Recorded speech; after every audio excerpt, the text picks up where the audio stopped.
Greetings and welcome. My name is Jake Rayson. I'm a forest gardener and forest garden designer, and I am staring right into the sun. Bright day, slight breeze, and today I'm planting an apple tree. Ow! And I've got the pre-vegan chickens are out, aren't you? Yeah, let's get on with it. A couple of things I was going to talk about actually. Firstly was so this is the compost area. It's kind of slow compost. I'll use it for the annuals beds, but still use a fair bit because we do tomatoes and peppers and chilies. Yeah, there we go. And this is the forest garden in a bucket, the miniature forest garden, which is done remarkably well. I am very happy with it. It has got dwarf comfrey here and ochre as a ground cover, and then this here is Taiwanese raspberry.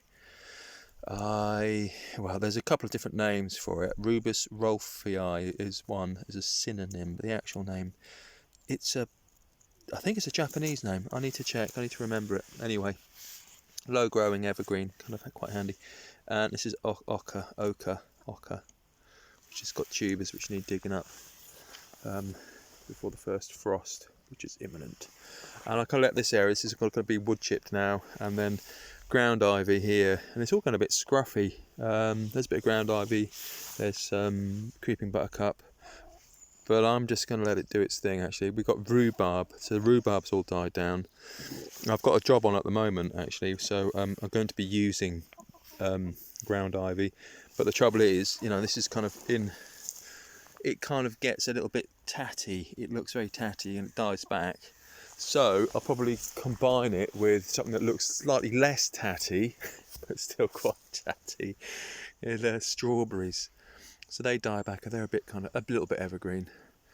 So I don't know. We'll see. We'll see how that goes. See what's available. Anyway, what was I doing? I was going to go and get this apple tree. So I had an experiment, like everything in gardening is an experiment. I had an experiment, and the experiment was my friend Martin gave us a couple of apple trees, and I tried planting it. I planted one apple tree here. It's on a dwarfing rootstock. No idea. He doesn't know what the variety is. And it's done really, really, really well. So I popped that there. Brilliant, loves it. Put the other one in the forest garden pot. It loves it loves it there as well. So it's doing very well. It's a tree in a pot, but that's done very, very well. But the other one I put on a mound, and this is a kind of undeveloped area down here, which will eventually be a herb garden. I put it on the mound there where that geranium is, and it did really, really badly. I think because the soil's quite poor and it didn't get enough water. So it's kind of interesting. What happens now, it's so fascinating what happens with different ground covers. So this is a geranium, there's an oak tree there, and then there's Stellaria graminea, which is lesser stitchwort, and that's kind of doing really well. I mean, totally accidental. Not too sure about the geranium. I guess it's a meadow cranesbill. Not 100% sure. But anyway, the apple tree didn't do very well, so I put it over here, and it died. Poor thing. It didn't survive. Now the way that you can tell whether an apple tree, I have to do this one-handed. Whoa! Hi Pam. The way that you can tell whether an apple tree survives or is alive or not, this just goes through any plant like with bark, is you scrape it and scrape the bark away, and if it's green, then it's alive. If it's brown, then it's dead. And that's kind of a bit green down there, but that's brown there, so it's dead. I'm not gonna pretend there's bits of alive, but it's kind of really much on the way out. So I'll go get rid of that. I'll pop it on there. There we go. See, no root structure. Maybe a little bit alive. I don't know. I'm just gonna give. going to give up. There's large dead bits everywhere. It's not worth bothering with. Yeah, I'll pop this on the. I've got dead hedges. I've got more dead hedges everywhere. So what I'll do, I'll pop this up on the dead hedge here. Lots of dead hedging to do. So I've got new dead hedges everywhere. You can see the post sticking up, and I'm weaving dead hedges. So stuff like that, material like that, you can pop on a dead hedge. Bramble, cuttings, big branches actually. The whole lot you can put on. So there we go. That was easy. And then I saw a tree a few months ago in a pot down at the local nursery. And it was, I think it was £10 or something. And I went, oh, I must get it. I want another apple tree. And this is something that you should never do. You should never buy it's a patio fruit tree apple, it says. So I'm guessing it's a dwarfing rootstock. There are, oh goodness me. The dwarfing rootstock, M26. I think, or was it M9? Can't remember which one's which. But there's dwarfing, very dwarfing, different rootstocks. Be sure you know which rootstock you've got before planting a tree. If I planted this on a M25, no, hold on. Is it MM106? Say I planted it on MM106. You got it. I can never remember the names of the different rootstocks.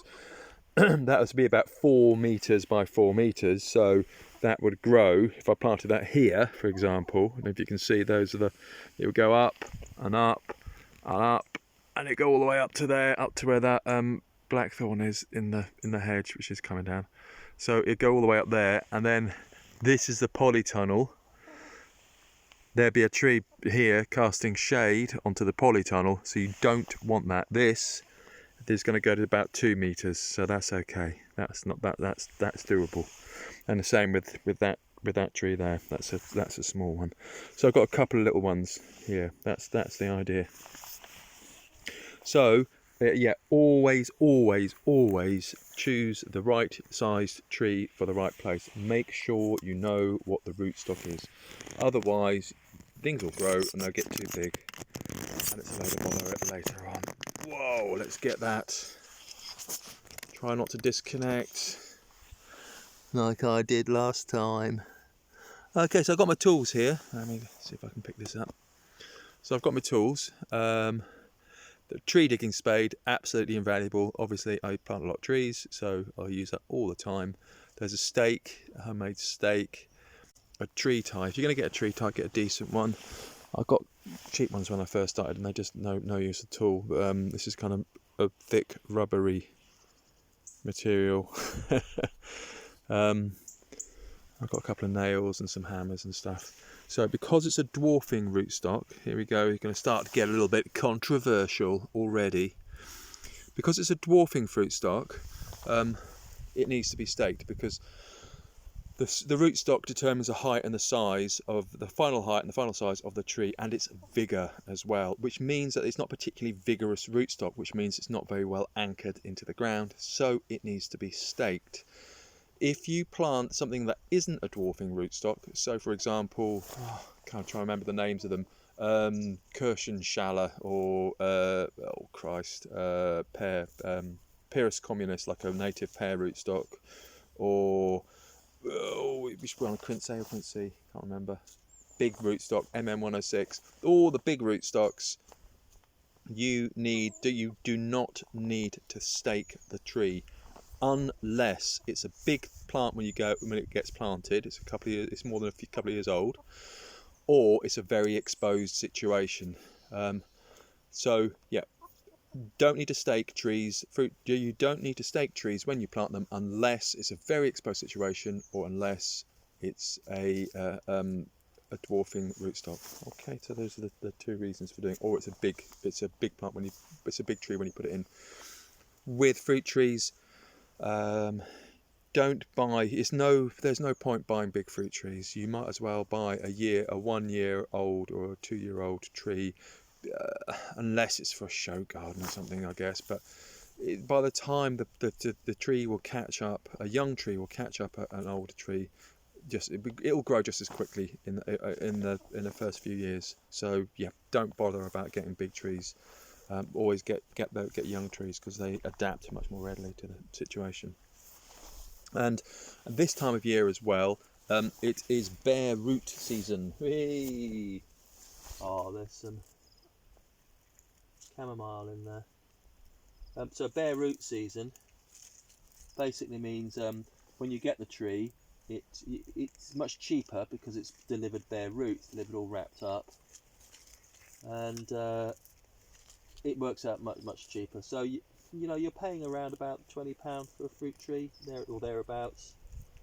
£15–20 depends on the tree.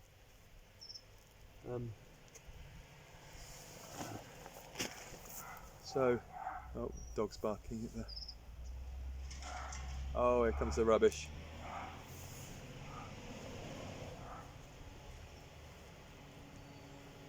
Okay, a bit of chamomile there. I like that.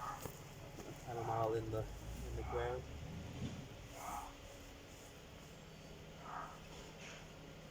Not that it will do that well, but okay. So I won't bother waiting. I think the dog will just keep on barking relentlessly. Where was I? So yeah, get bare roots trees if you can, because pot grown, what can happen is that the roots can get pot bound. If you've got a circular pot like this, the roots will go round and around, and you need to straighten them out before you put them in. Whereas if they're grown bare root, they're grown in the soil, so the root structure is generally much better, and they're much cheaper, to deliver and transport and all the rest of it. Yeah, and you can see here when we're planting, this is the rootstock. You can see that. Shall I stand behind it? That's the rootstock here, and this is the tree that's being grafted on. It's a scion, I think it's called scion or scion. Don't know how to pronounce it. But that's the bit you graft on. That should be it's a bit chunky, but there we go. So always plant, when you plant it in so that it plants that you leave that much space. How it is in the pot, you leave enough space. You don't put it in here, otherwise this will grow and send out shoots and stuff, and you don't want that. Okay, so I'm going to take the plant out. I'm going to tip it out. So, wow, you can see actually, yeah, it's not bad. Now, what I generally do is to knock off as much compost as I can, because if I put that straight in like that, what will happen is it'll stay there. The actual soil here is pretty good, so I'm not too fussed. But I'll just take off the loose soil, possibly give it a rinse as well, and that's to encourage it to go out, because this is all like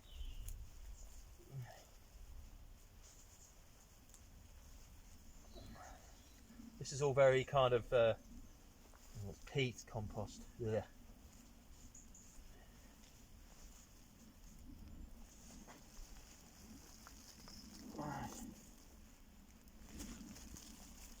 Right. I'm going to give it a quick wash.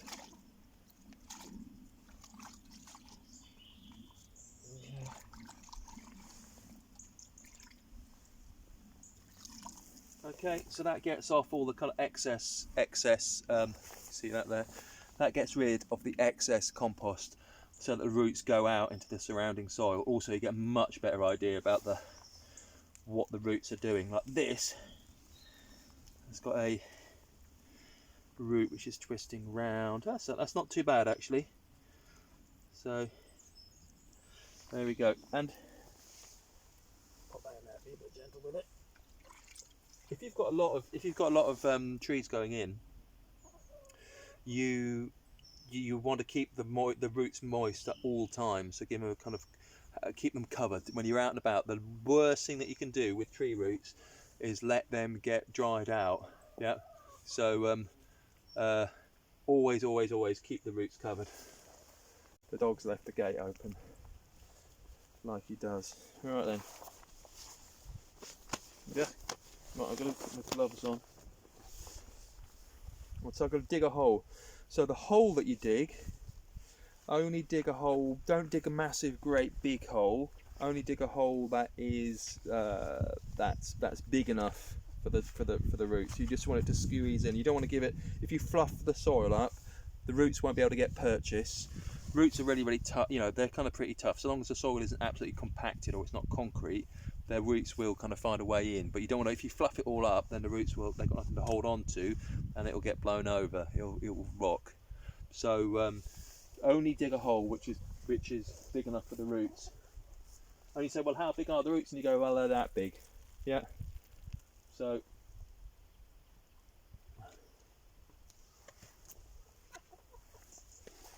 let's do it.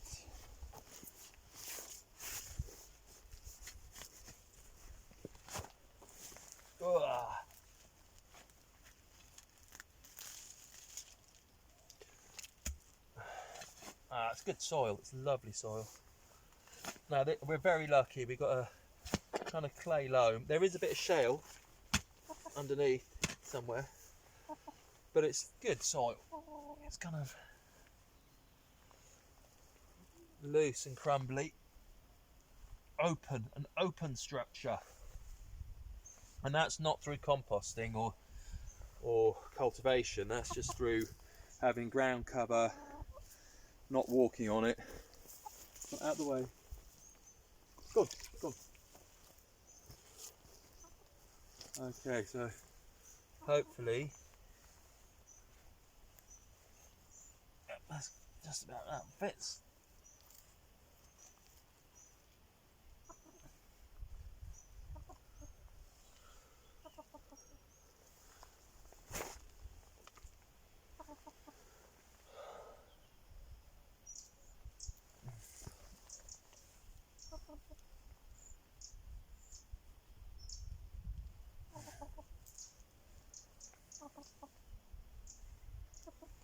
Okay.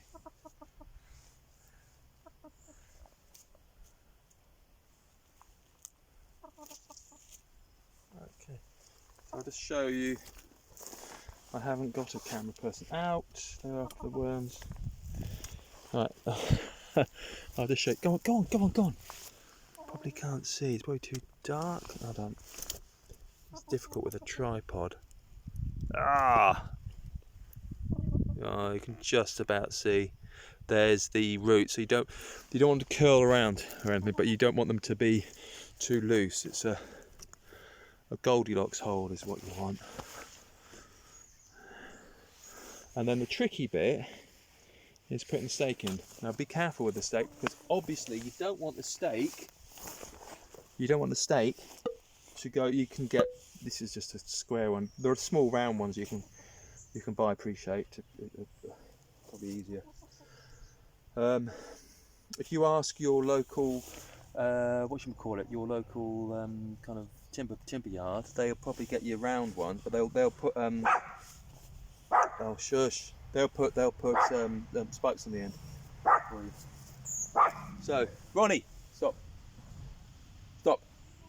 So the thing to do is obviously not to put it through the main roots. Okay, put the stake in between the roots, but close enough that you can get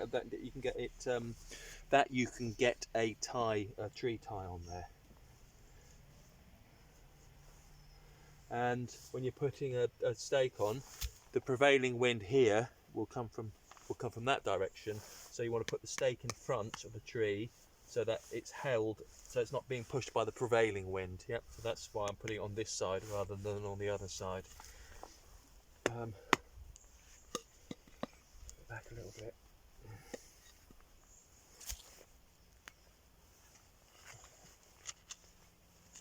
There we go.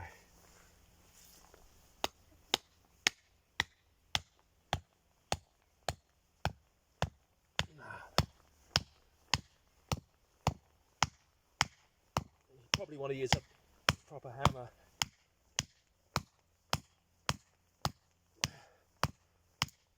I'm splitting the wood.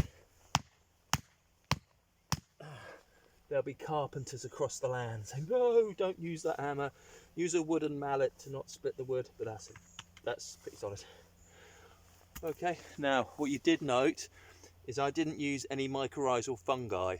There has been research, Robert Kourik, Kourik, who's written a book called Roots Demystified. There's another chap, professor, who does trees, can't remember his name, who's on Roots and All podcast. Lots of people, garden professors, Linda Chalker-Scott, loads and loads of people say you don't need mycorrhizal fungi for a healthy plant, so long as you have healthy soil. The soil's already healthy. This is really healthy soil. I don't need mycorrhizal fungi. If you want to grow certain mushrooms, then possibly yes, you might want to put mycorrhizal fungi in. Or if you're planting in a soil which has been depleted in some respect, then yes, you might want to use mycorrhizal fungi, but not in a kind of normal, like healthy soil. You don't need it. So that'll save you a few quid. You'd be able to buy a couple more trees.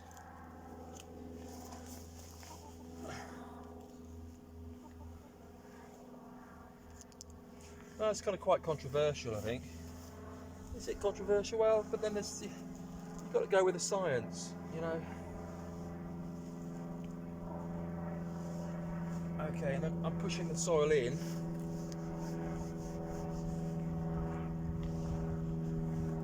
Okay. And then I'm going to heel in.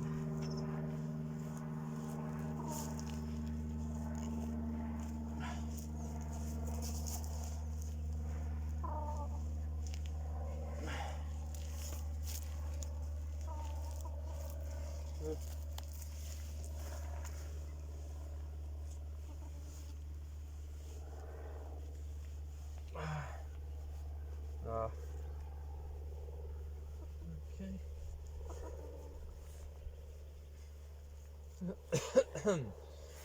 And this is a Spartan, this variety. I got it because it was cheap, and Spartan is a very red apple out with a kind of crispy, fresh flavour. It's for kids. Kids love it. It's like a good eater. I mean, it's quite a popular one. It's not like your heritage complex Pitmaston's pineapple or anything. It's a bit more mainstream, but that's fine. Absolutely fine. As long as the kids eat it, that'd be all right. Okay, so that's in. What I will show you, yeah, it's a bit tricksy, this bit. What I want to do now, you make the how's it go? Hold on, let me see if I can see what I'm doing whilst remembering it. So the tree tie goes into a figure of 8, so it goes round, that bit goes around the tree. Yeah, that's a tree. And then you tighten it up and then pull it through, and then this bit goes in here, goes around the stake. God, it's fiddly. Okay, so you end up with a figure of 8, and this bit here goes onto the stake, and I'll put a nail in here, and that'll be that'll be how I attach it. Right. And you make sure that this bit, when you put the tie on, that it goes, don't put it above the join of the rootstock, okay? But put it below the graft, because you want the strongest part of the tree. It's right at the bottom. No, you don't stake a tree at the top. You'll see, and there'll be exceptions, etc. But you generally always stake a tree at the bottom, because you want to there's no point staking at the top. You want the tree to move. You want the tree to move in the wind, but you don't want it to just kind of be held rigidly. Otherwise, again, the root system won't develop. Hold it at the bottom where it gets the most support, but not so you're completely restricting it. Come on then. So I'm just going to put this on like that. There we go. Yeah, and it's a funny old thing. Kind of gardening really is a bit of a peculiar thing. It really is about putting plants in the ground. It's you're growing plants. Really is what it's about, which is kind of sobering. because you want to make it as simple as possible. But there's a lot of work that goes in to that simplicity. As Einstein said, you want it as simple as possible. This bloody tree thing is too it's too big. Anyway, I might move that. I'm going to move it. I've got the bloody tree ties are too big. I've got the large size. I'm going to move it back because I know I don't have any other bloody tree ties. I'm out of everything else. Well, that was a bit of a pain in the bum, but it doesn't matter. You shouldn't do it this way. You should get the right size tree ties. Okay. That's better anyway.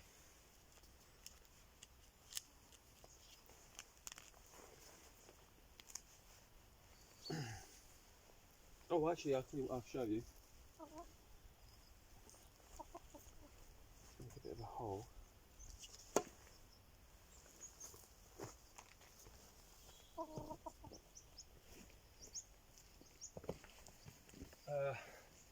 This is a big pokey metal stick. Out of the way, go on. This is a big pokey metal stick. You can get little pokey metal sticks. This is a big one. This is what I took my teeth out with a few years ago. I'm just going to make a bit of a hole to get that stake really in. That's it. Whoa! Go on, shoo. Yeah, go on. I could forever.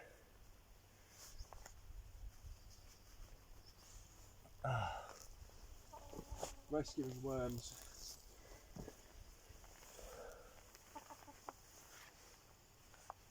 Okay. You're doing to 5 minutes. Okay, cool. Right. Use a proper hammer. Don't use a mallet like this. You'll split the wood. Don't do what I do. There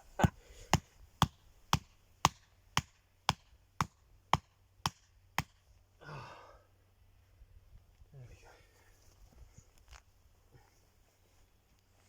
Good.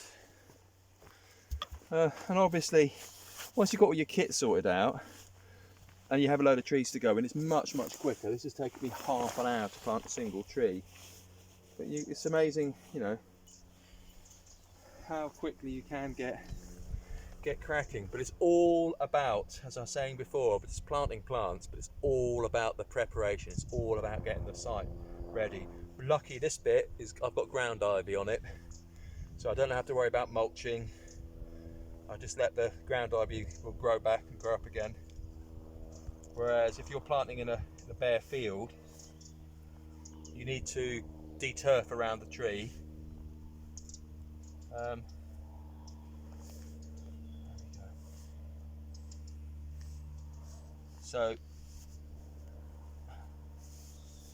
there we go.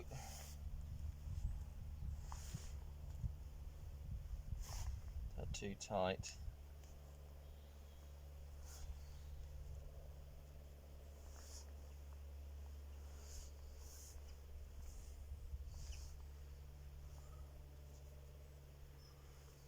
Okay, and I'm just going to get a staple, do the hammer, and then just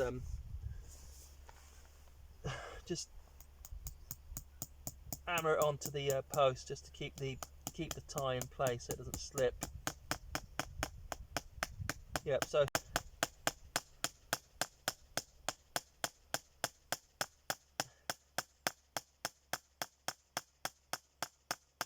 there we go. Good. Lovely.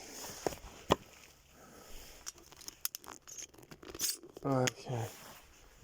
So there we have. I mean, this is a bit shady, but you can see I've got the tie in place there, and it's below the graft. Yep.